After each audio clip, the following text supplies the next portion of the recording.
In the past 15 years, smartphones have grew massively, but there have been a select few smartphones that have failed, and in this video, I'm going to be going over these phones and explaining why they failed.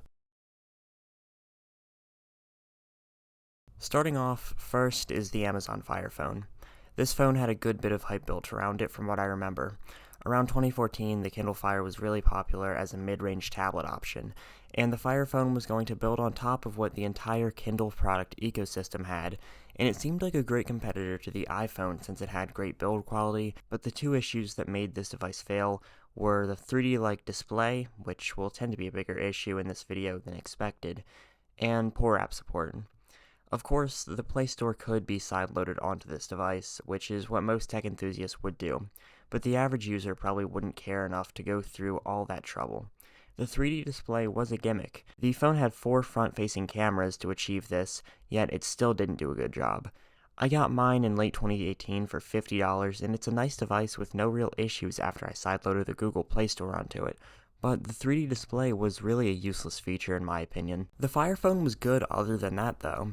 For a device that was released when the 5S was current, the display, cameras, and battery life competed. The iPhone 6 series came out shortly after the Fire Phone, however, and the 6s had a major redesign and camera upgrades. The Fire Phone's camera, while a lot worse than the iPhone 14's, has 1 megapixel more than the iPhone 14 and 14 Plus. If Amazon did a better job at getting software support and integration, the Fire Phone could have been a much better device, and Amazon's own Fire devices could be a high-end competitor to Apple's iPhone devices. But since Amazon didn't put enough work into the phone after it released with software updates in the sorts, it failed. The Fire Phone was released in July of 2014, and by 2015 the price tag was cut multiple times, and Amazon had lost $170 million on this phone. This phone was discontinued, and Amazon basically covered up this phone to the best of their ability. One other note I have is that in late 2018, Amazon still sold their official Fire Phone cases, and I bought one shortly after I bought my Fire Phone. Microsoft has had many attempts at phones, but every attempt has failed in some way or been discontinued. Microsoft's attempt back in 2010 was the Kin, which sold less than or around 10,000 units. For my own usage of the Kin, the phone was really terrible. There was no app store and it lacked basic features, and the phone itself felt like a Palm Pre but much cheaper. The OS was slow and the keyboard was worse than even basic cheap phones from back then. Using this phone feels like if a cheap pre-Android phone was loaded up with all kinds of trash software. This phone is cool to have, but it's no wonder why Microsoft discontinued this phone only 48 days after it came out. Surprisingly, my Kin was used all the way up until 2011, and it was used pretty heavily too. Verizon offered iPhone 4s to those who had the Kin and didn't want it anymore, which was a good decision on Verizon's end since the iPhone 4 was a better device and it had many more features than the Kin. I'd say the iPhone 2G, or the original iPhone, from 2007 on its original software 1.0, had more functionality than the Microsoft Kin, especially after Microsoft resold the Kins as basic phones with an M after their name sometime in 2010 or 2011. The Kin specs were actually okay for the time. It had an 8 megapixel camera, 256 megabytes of RAM, and 8 gigabytes of storage. But the downside to the storage was that it was not expandable, and getting files off of this phone are nearly impossible, and it doesn't work like other phones from that era with a plug-and-play type of function. The Kin also integrated Zune in a way which I think is stupid because the Zune was also a massive failure for Microsoft, and having the Kin and Zune in the same device is a bad look for Microsoft, as both devices were huge failures. Microsoft ended up losing $1 billion on the Kin, and the phones are extremely rare to come by nowadays.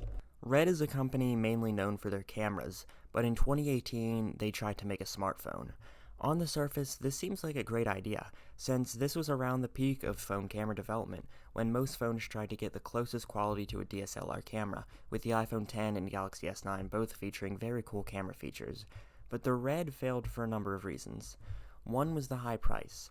The Red Hydrogen 1 was priced at $1,295, which was significantly higher than other flagship smartphones on the market. This high price made it difficult for the phone to attract mainstream consumers, and the phone was really not worth it for the price. Secondly, the Red Hydrogen 1 was only available through 2 carriers in the US, AT&T and Verizon. This limited carrier support made it difficult for consumers to purchase the phone and restricted its availability. This was also back when Sprint was still in the market. Third, the Red Hydrogen 1 received poor reviews from critics and consumers alike. Many users complained about the phone's underwhelming camera performance, heavy weight, and the lacking 3D display. The phone also had massive bezels for its time. Seeing this next to something like an iPhone X makes the Red phone look 5 years older than the iPhone X, even though the Red is about a year newer than the X. Fourth, the Red Hydrogen 1 was supposed to be released in early 2018, but was delayed multiple times. This delayed release caused hype around the phone to die down, and it also allowed other smartphones to gain an advantage in the market. The Hydrogen 1 was actually released in early November of 2018 instead of early 2018. This phone had a similar problem to the Fire Phone 2, with a 3D display that really wasn't that good. I also took some photos in 3D, and I don't really see why Red thought this was a good idea. The camera itself is garbage on all auto settings too. Comparing this to an iPhone from 2015 would be close, but what makes this worse is that this phone came from a cinema camera company. The phone was discontinued about a year after it came out in 2019. Reviewers did not like this phone too, and I have to say the reviewers had a reason to. The reviewers went really rough on this device because it had so much hype built up around it for the overall device to come out and feel unfinished. The phone also barely got software updates, staying on Android 8, and AT&T refuses to unlock my model, which just proves that this phone has really been forgotten about. Some good parts of the Hydrogen 1 that I will mention is that the phone's battery lasts forever.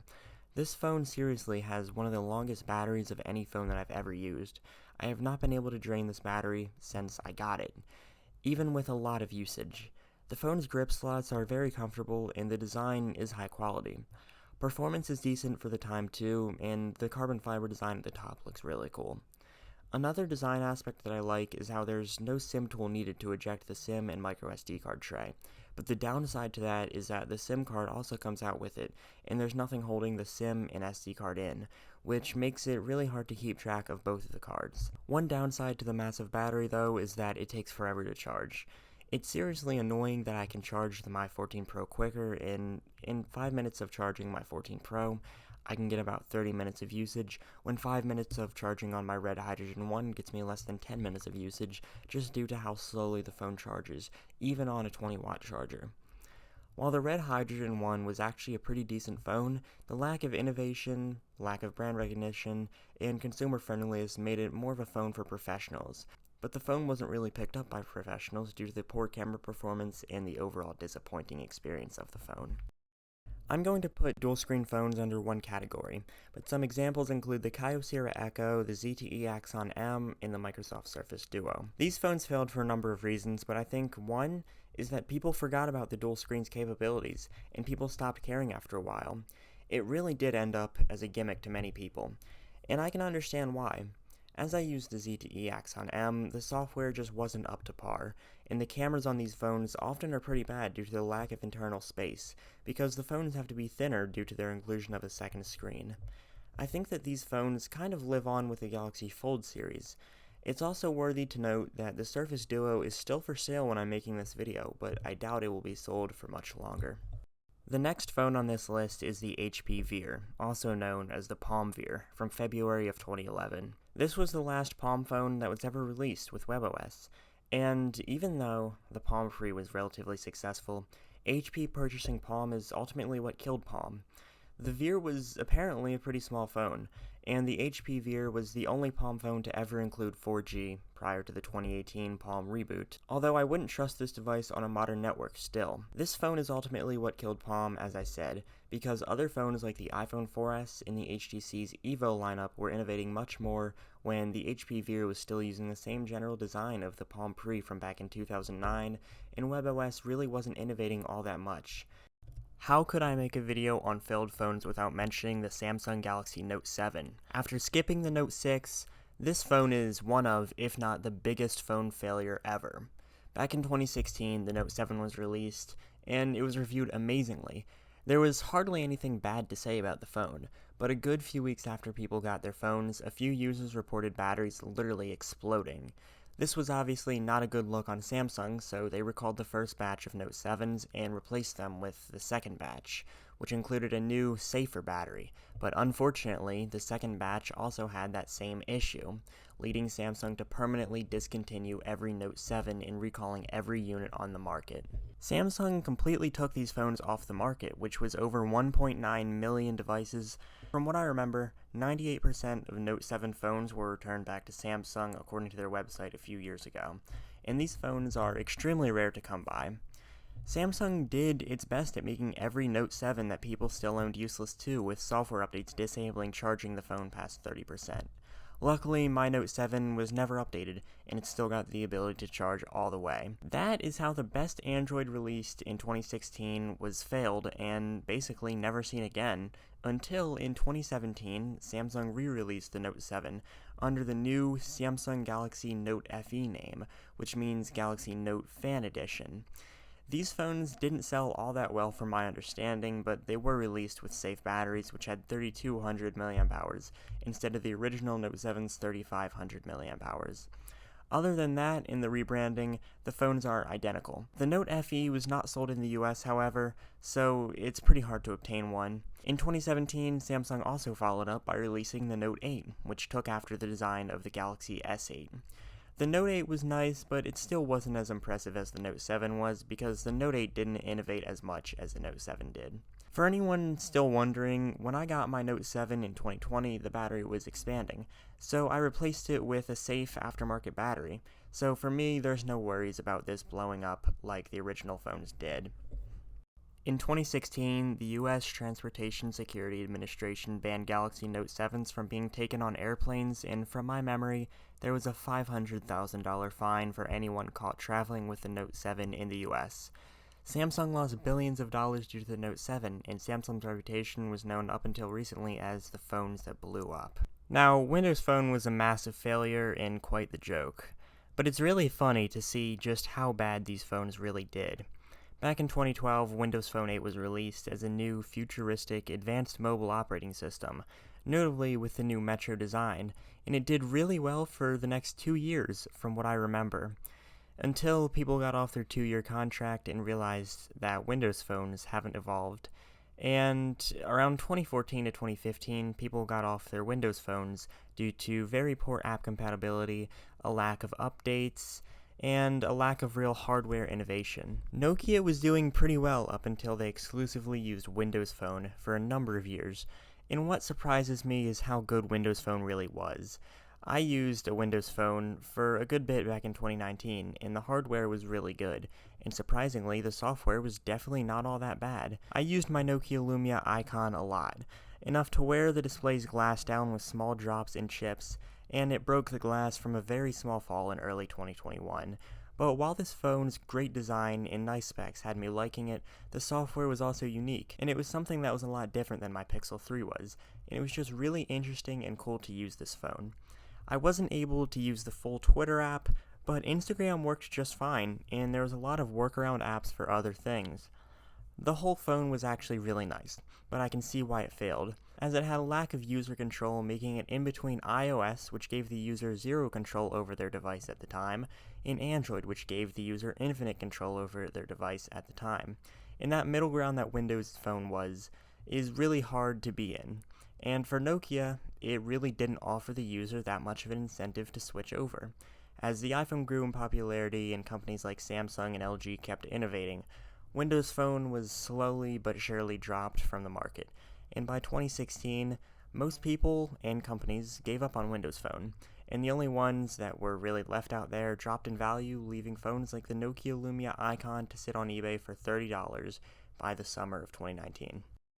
Another Palm phone on the list is the 2018 Palm phone, the small phone with a premium build quality, made to be a secondary phone on Verizon. This phone was still sold up until recently, and it was a cool phone, but it didn't have a market.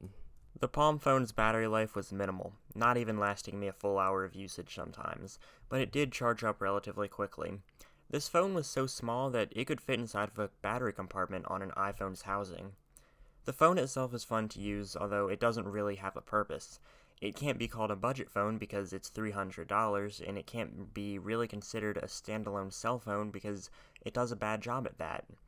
The phone's market was supposed to be people who wanted a small phone for places where a full-size cell phone isn't really needed, but the Apple Watch with cellular connectivity basically did the same thing that the Palm phone was made to do, and that was released over a year prior to the Palm phone's release. As I said in my review of the Palm phone from back in September of 2022, the phone itself was nice, but things like the battery life, the small display, and the slower performance made it a hard purchase for a lot of people. Most people just didn't want a companion phone, and the phone itself, while nice, isn't really all that functional. This phone also had a lack of updates, and it seems to be permanently stuck on Android 8, so all of those things combined basically made the Palm Mini phone a failure. It seems like this phone was recently discontinued, and I don't see anything pointing to a second generation or another reboot of this phone. The brand was recognizable, but only by those who used Palm devices back about a decade prior to this phone's release, which basically filtered out 10 years of potential customers from buying this phone. The LG Wing was a pretty big failure. Released in late 2020, this phone was a slab-style phone, which flipped out into a T-shape. This phone seemed cool on the surface, but in 2020, LG was not known for their quality. Released earlier that year, the LG Velvet gave a lot of users, myself included, a bad idea on what LG's future was like for their mobile industry. And the LG Wing was another case of a phone that looked like a cool concept on paper, but in reality, the phone was barely ever picked up by any consumers, and tech enthusiasts would rather use something like the newly released Galaxy Z Flip series or the Galaxy S21 series instead, which both came out pretty shortly after the LG Wing.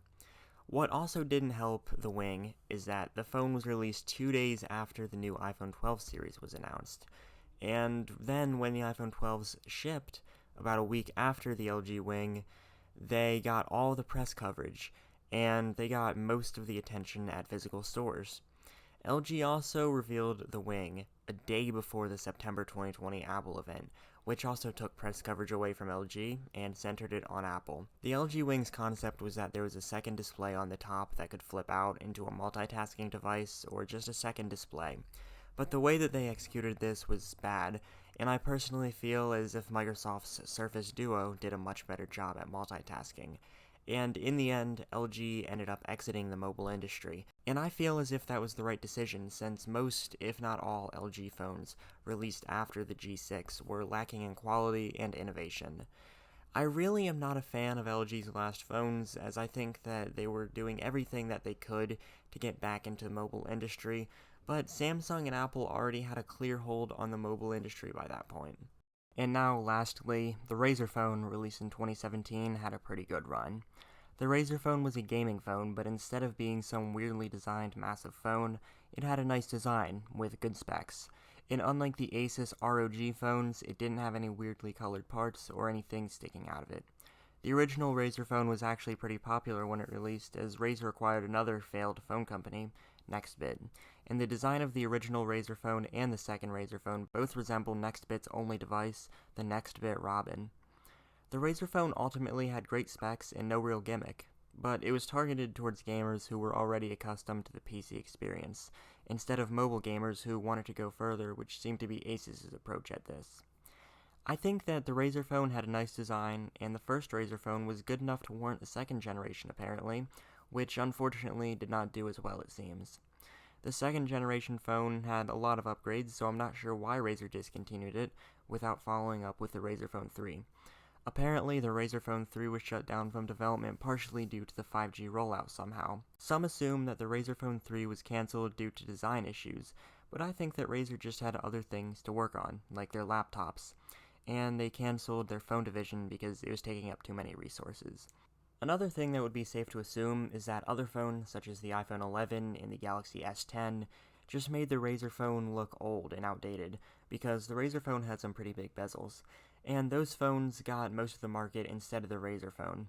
After looking back at all of those phones, a few things I've noticed is that for a phone to succeed, it needs to have good brand recognition, any gimmicks that it has to be useful, and the phone has to have a clear advantage over other phones. With that said, thank you for watching this video, and hopefully you enjoyed. Leave a like if you enjoyed, and subscribe, and goodbye.